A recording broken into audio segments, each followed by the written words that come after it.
భవిష్యత్తు తరాలకు రేలంగి లక్ష్మీ నరసింహస్వామి వారి వైభవాన్ని చాటి చెప్పేలా రాతి కట్టడాన్ని నిర్మించడానికి ముందుకొచ్చిన దాతలను ఎమ్మెల్యే ఆర్మిలి రాధాకృష్ణ అభినందించారు.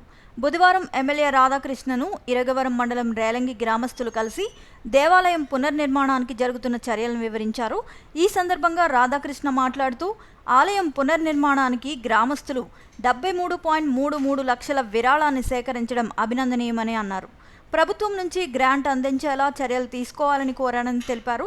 ఇందుకు అనుగుణంగా ముఖ్యమంత్రి చంద్రబాబు నాయుడు దృష్టికి తీసుకువెళ్లగా CGF నిధుల నుంచి 1.46 కోట్లు మంజూరు చేసినట్లుగా తెలిపారు.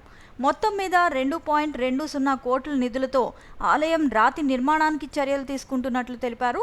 దేవాలయ నిర్మాణానికి సంబంధించి మరిన్ని నిధులు సహకరించేలా కృషి చేస్తానని హామీ ఇచ్చారు.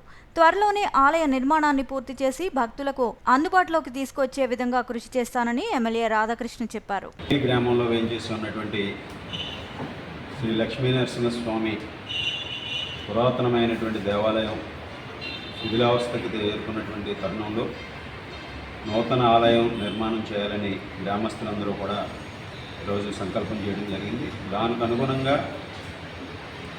రాతి కట్టడం చేసి భవిష్యత్తు తరాలకు కూడా ఆ స్వామివారి వైభవాన్ని, ఆ స్వామివారి పురాతనమైనటువంటి విశిష్టతను తెలియజేసే విధంగా రాతి నిర్మాణం చేయాలని గ్రామస్తులందరూ కూడా సంకల్పించి దాదాపు 80 లక్షలు విరాళాలు సేకరించి అదేవిధంగా ప్రభుత్వం నుంచి కూడా గ్రాంట్ ఇవ్వమని వారు మమ్మల్ని అప్రోచ్ అవ్వడం జరిగింది.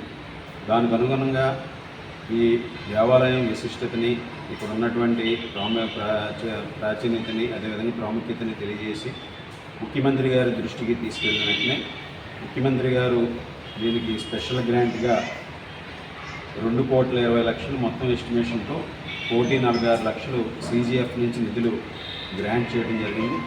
అదేవిధంగా దాతల సహకారంతో మరొక 73 లక్షలు, మొత్తంగా 2,20,00,000 రూపాయలతో ఈ రాతి ఆలయ నిర్మాణానికి నిధులు మంజూరు చేయడం జరిగింది.